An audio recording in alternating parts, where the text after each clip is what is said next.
इस एपिसोड की स्टार्टिंग उस मोमेंट से होती है जब टूर्नामेंट ऑफ पावर को बीते कुछ टाइम हो जाता है। गोकू इस मोड़ पर ब्रोली के बारे में काफ़ी ज़्यादा सोच रहा था। वो थोड़ा सा रेस्ट लेता है पर उसकी दिमाग में ब्रोली की बातें चलती है। आखिर वो बिना किसी एंजल के इतना पावरफुल बना कैसे, और अगर वो मैं ट्रेनिंग पार्टनर होता तो फिर हम दोनों किस लेवल पर पहुंच सकते थे।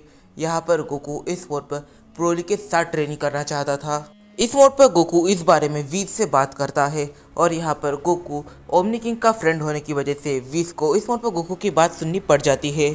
फिर वीज वेडॉस से बात करता है और यहाँ पर वेडॉस उन्हें यूनिवर्स 6 में ट्रेनिंग करने आने देने के लिए अलाउ कर देती है, और वेडॉस खुद आती है गोकू को लेने के लिए।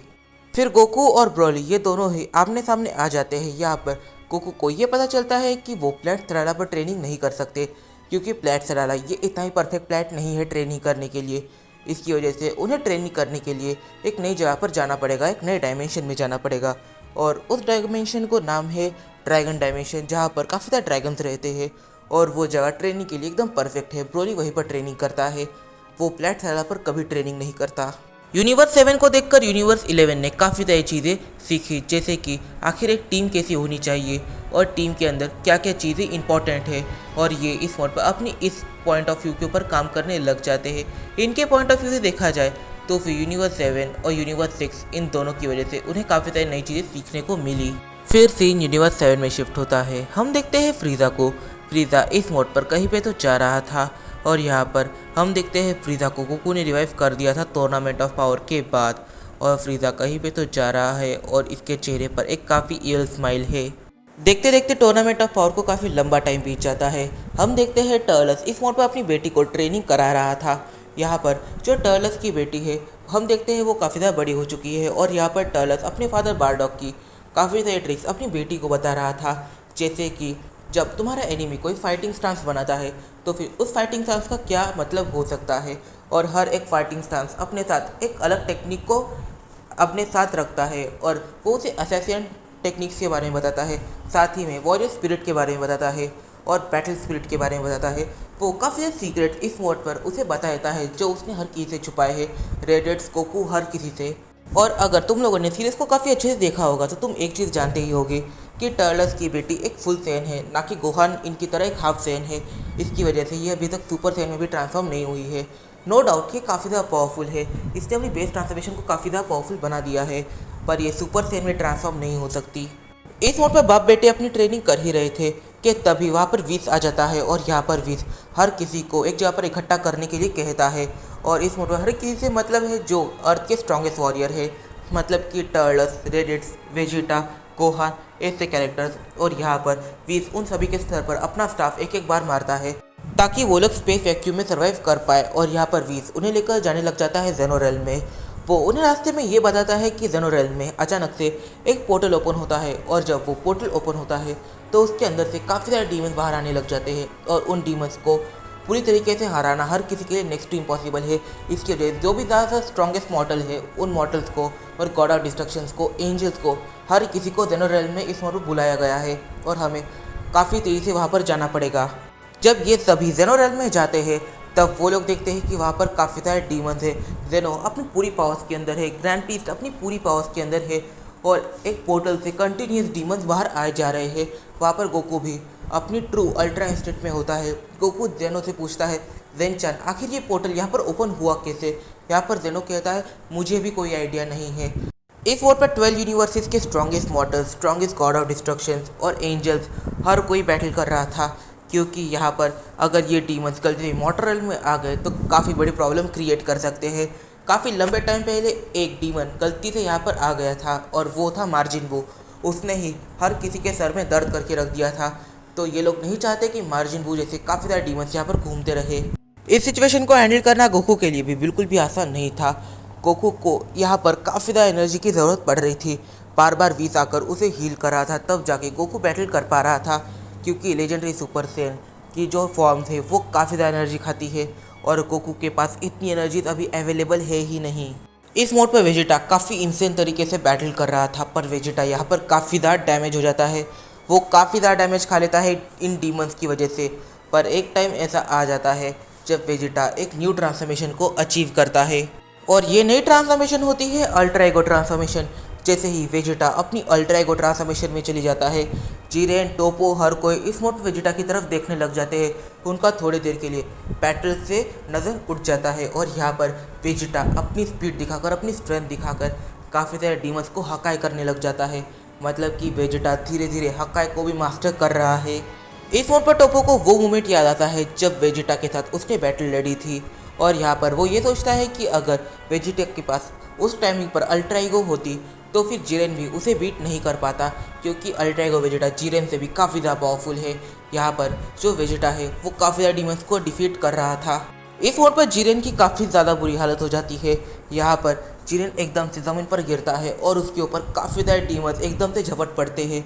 यहाँ पर वो जीरेन को ज़्यादा डैमेज करे उससे पहले ही गोकू एक कामेहामेहा बनाकर उन सभी को एकदम से दूर फेंक देता है और यहाँ पर उस कामेहामेहा की वजह से वो सारे डीमंस की मौत हो जाती है।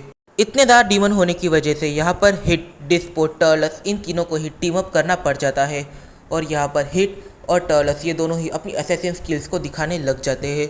इन दोनों की टेक्निक्स ऑलमोस्ट सेम थी, यहाँ पर कुछ ज़्यादा डिफरेंस नहीं है, बट फिर भी यहाँ पर जो डिस्पो है वो पहले से काफ़ी ज़्यादा पावरफुल हो चुका है। इस चीज़ को टर्लस और हिट ये दोनों ही जान जाते हैं। इस मोड पर हम देखते हैं नेमेकियन गॉड पिकोलो को, जो इस मोड पर गोहान से बात कर रहा था। यहाँ पर जो नेमेकियन गॉड पिकोलो है वो गोहान से कहता है, ज़रा उस पोर्टल की तरफ देखो, ये कुछ ज़्यादा ही अजीब लग रहा है।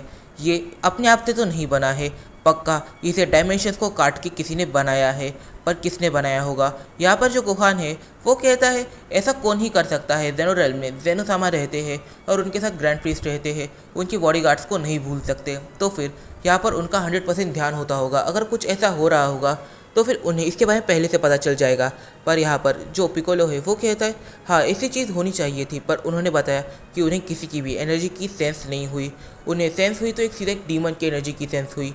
और यहाँ पर इस पोर्टल को देख के ऐसा लगता है कि इसे किसी ने 2 डायमेंशन को काट कर बनाया है। पर तब भी बैटल के दौरान एक काफ़ी ज़्यादा अजीब चीज़ होती है। वेजिटा के ऊपर एकदम से एक काफ़ी ज़ोर से बिजली गिरती है और जैसे ही वेजिटा के ऊपर बिजली गिरती है हम देखते हैं कि वेजिटा की टेल रीग्रो हो जाती है और यहाँ पर वेजिटा के कपड़े बन जाते हैं किसी गॉड ऑफ डिस्ट्रक्शन की तरह। और यहाँ पर वेजिटा बन चुका है यूनिवर्स 7 का एक नया गॉड ऑफ डिस्ट्रक्शन, क्योंकि यूनिवर्स 7 के पुराने God of destruction Lord Beerus की मौत हो चुकी है। इस मोड पर वीस ये समझ जाता है कि आखिर यहाँ पर क्या हुआ। वीस कहता है कि बैटल के दौरान लॉर्ड बीरस की किसी तरीके से मौत हो चुकी है, पर यहाँ पर वो ये रियलाइज़ करता है कि पूरी बैटल के दौरान लॉर्ड बीरस बीच में कहीं पे गायब हो गए थे और उसके बारे में किसी को कोई भी आइडिया नहीं था। तो आखिर उनकी डेड बॉडी कहाँ पर है। यहाँ पर वीस ये सोचता है कि जैसे ही ये सारी चीज़ें साफ होगी ये लोग लॉर्ड बीरस को ढूंढेंगे। पर इस मोड पर वो ये भी रियलाइज़ करता है कि टाइम पर लॉर्ड बीरस ने वेजिटा के हाथ में एक ईयर रिंग दे दी थी जिसे वेजिटा ने पहन लिया था और ये डिस्ट्रक्शन के साइन को पूरी तरीके से शो करता है। और यहाँ पर वेजिटा के पास जब गॉड ऑफ डिस्ट्रक्शन की पावर आ गई है तो वेजिटा पहले से 10 टाइम ज़्यादा और पावरफुल बन चुका है। इस मोड पर ये लोग वेजिटा की तरफ देखने लग जाते हैं। यहाँ पर जो डिस्पो होता है वो काफ़ी ज़्यादा शॉक होता है। टोपो के तो पूरे होश उड़ जाते हैं, क्योंकि जब पिछली बार वो वेजिटा से मिला तब वेजिटा एक सिंपल मॉडल था, फिर बाद में जब उसकी मुलाकात उससे वापस से हुई तब वो बना गॉड ऑफ डिस्ट्रक्शन का कैंडिडेट और अब वो सीधा गॉड ऑफ डिस्ट्रक्शन बन चुका है। टोपो उससे पहले से ट्रेनिंग कर रहा है पर अभी भी वो गॉड ऑफ डिस्ट्रक्शन नहीं बना है। फिर सीन थोड़ा सा फ्लैशबैक में जाता है। हम देखते हैं बारडॉक को। इस मोड पर बारडॉक जेनो रेल्म में सबसे पहले आता है। वो अपनी एनर्जी की को काफ़ी ज़्यादा कंप्रेस कर देता है और वो एकदम से उसके हाथ में एक वेपन निकाल लेता है और 2 डायमेंशंस के बीच में एक काफ़ी बड़ा कट मार देता है और ये कट होता है डीमन रेल्म और जेनो रेल्म इन दोनों के बीच में। उसने ये ध्यान रखा कि जो स्ट्रॉन्गेस्ट डीमन है वो बाहर ना आए, जो वीकेस्ट डीमन है सिर्फ वही बाहर आए। इसके लिए उसने थोड़ी बहुत चीज़ें यहाँ पर चेंज करी और इस मोड पर बारडॉक इसी चीज़ का वेट कर रहा था। बारडॉक वहाँ से चुपचाप निकल गया और फिर जेनो को डीमंस की एनर्जी की सेंस हुई, फिर वो यहाँ पर आया और बारडॉक ने ये प्रेडिक्ट किया कि जब ये सारी चीज़ें चल रही होगी तब बीरस काफ़ी हद तक अकेला होगा, तब उसके ऊपर अटैक करना काफ़ी ज़्यादा आसान है और उसे कहीं पर टेलीपोर्ट कराना तो उससे भी ज़्यादा आसान है। तो फिर यहाँ पर बारडॉक इन सारी चीज़ों को होने देता है और उसने जो प्रेडिक्ट किया था वैसा ही होता है। यहाँ पर बीरस अकेला पड़ जाता है। वो अकेला डीमन से बैटल कर रहा था क्योंकि वो एक गॉड ऑफ डिस्ट्रक्शन था। तो फिर यहाँ पर बारडॉक बीरस को अपने पास टेलीपोर्ट करता है और अच्छे से टाइम को देखकर यहाँ पर बारडॉक बीरस को अपने पास टेलीपोर्ट कराता है यूनिवर्स 7 में। और यहाँ पर पूरी बैटल स्पेस वैक्यूम में होने वाली थी। बारडॉग बीरस की तरफ काफ़ी इमोशनलेस तरीके से देखता है। यहाँ पर बीरस बारडॉग से सवाल करता है आखिर तुम कौन हो। बारडॉग इस मोड पर बीरस से कहता है मैंने सुना कि तुम्हें सुपर सेन गॉड से बैटल करने का काफ़ी ज़्यादा मन हो रहा था, तो क्यों ना मैं तुम्हारी इस इच्छा को पूरी ही करा दूँ। और यहाँ पर बारडॉग अपनी स्पीड दिखाकर एकदम से अपने घुटने को बीरस के पेट में मारता है। ये अटैक बीरस को कुछ ज़्यादा ही ज़ोर से लगता है। एकदम से बीरस एक काफ़ी पावरफुल हकाई अटैक बना लेता है और वो ये अटैक सीधा बारडॉग पर करता है। बारडॉग इस अटैक को डॉज नहीं करता और वो अटैक लगने देता है, पर बारडॉग को इस अटैक से फ़र्क नहीं पड़ता। बीरस और भी काफ़ी ज़्यादा पावरफुल अटैक बारडॉग पर करने लग जाता है। बट तभी बीरस एक काफ़ी अलग चीज़ को सेंस करता है कि यहाँ पर ये जो यूनिवर्स 7 का जो स्पेस वैक्यूम है वो काफ़ी अलग तरीके से अब रिएक्ट कर रहा है। ये चीज़ें काफ़ी ज़्यादा इंटेंस हो रही है, इनकी एनर्जी की बिल्कुल भी बाहर नहीं लीक हो रही। ये यूनिवर्स 7 के अंदर ही है और यहाँ पर इतना इंटेंस होने की वजह से ये दोनों बैटल करेंगे तो कोई प्लैनेट भी डिस्ट्रॉय नहीं होगा। फिर बारडॉग एकदम से काफ़ी ज़्यादा स्पीड में आता है। वो एकदम से बीरस का गला पकड़ लेता है और उसे काफ़ी दूर एकदम से फेंक देता है और वो उसके ऊपर काफ़ी सारे अटैक्स करने लग जाता है। बारडॉग यहाँ पर चिल्लाता है ये है मेरी वाइफ को एक थप्पड़ मारने के लिए। और यहाँ पर जो बारडॉग के अटैक्स है वो काफ़ी ज़्यादा डेंजरस थे, इन्हें बीरस तक हैंडल नहीं कर पा रहा था। इस मोड पर बीरस बारडॉग को बिल्कुल भी नहीं पहचानता, ना ही वो उसे जानता है। यहाँ पर जो बीरस है वो चिल्लाता है मैं नहीं जानता कि तुम कौन हो, अपना मुंह छुपाए बैठे हो, पर हाँ अब तुम्हारी मौत मेरे ही हाथ से होगी।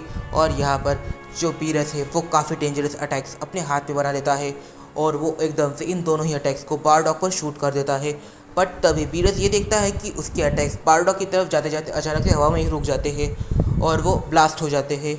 इस मोड पर बारडॉग अपने हाथ में काफ़ी ज़्यादा डेंजरस अटैक बना लेता है और वो इस अटैक को बीरस पर थ्रो करता है और यहाँ पर बीरस को अटैक लगने से बीरस की पूरी हालत डाउन हो जाती है।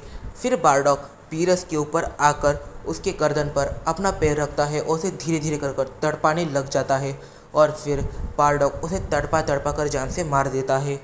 बीरस की जान लेने के बाद बारडॉग दूसरा टास्क ये करता है कि वो जाता है प्लैनेट अर्थ पर और वो प्लैनेट अर्थ पर जाकर सबसे पहले मिलता है टर्लस की बेटी से। वो गिने से भी सबसे पहले नहीं मिलता, वो मिलता है टर्लस की बेटी से। यहाँ पर वो टर्लस की बेटी को चीज़ समझाने की कोशिश करता है पर उसे कुछ भी समझ नहीं आता। फिर यहाँ पर जो बारडॉग है वो उसे 1v1 बैटल के लिए चैलेंज कर देता है। यहाँ पर जो टर्लस की बेटी है वो इस चैलेंज को एक्सेप्ट करती है और इन दोनों में एक फ्रेंडली बैटल चालू हो जाती है। इस फ्रेंडली बैटल के बाद बारडॉग और जो बारडॉग की ग्रैंड डॉटर यानी टर्लस की बेटी होती है ये दोनों वापस से अपने घर जाने लग जाते हैं, अपने घर यानी गोकू के घर।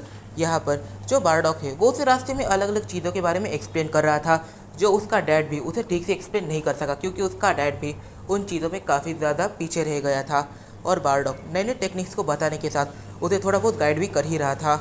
फिर जब बारडॉग की मुलाकात गिने से होती है तब गिने इस मोड पर काफ़ी ज़्यादा इमोशनल हो जाती है और बारडॉग भी काफ़ी ज़्यादा इमोशनल हो जाता है।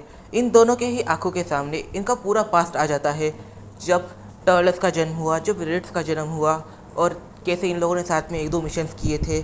और इस इमोशनल टाइमिंग में वहाँ पर ट्रंक्स, गोटेन ये सब आ गए और उसी टाइमिंग में जो गिने है वो हर किसी को बारडॉग से इंट्रोड्यूस कराती है। पर बारडॉग गिने के इंट्रोड्यूस कराने से पहले ही उनके सारे नाम जानता था, वो बस ऐसे दिखाता है कि वो उनसे पहली बार ही मिल रहा है। दूसरी तरफ हम देखते हैं वो जो डीमन रेल्म से खुला हुआ पोर्टल था वो पोर्टल अपने आप से ही बंद हो जाता है। इसे बंद इस मोड पर किसी ने भी नहीं किया था। ग्रैंड प्रिंस के इसे बंद करने के पीछे काफ़ी ज़्यादा मेहनत करी थी पर उसकी मेहनत करने का भी कोई भी फ़ायदा नहीं हुआ। ग्रैंड प्रिंस इसे बंद नहीं कर पाया, जेनो बंद नहीं कर पाया, जालमा यानी पिकोलो तक बंद नहीं कर पाया।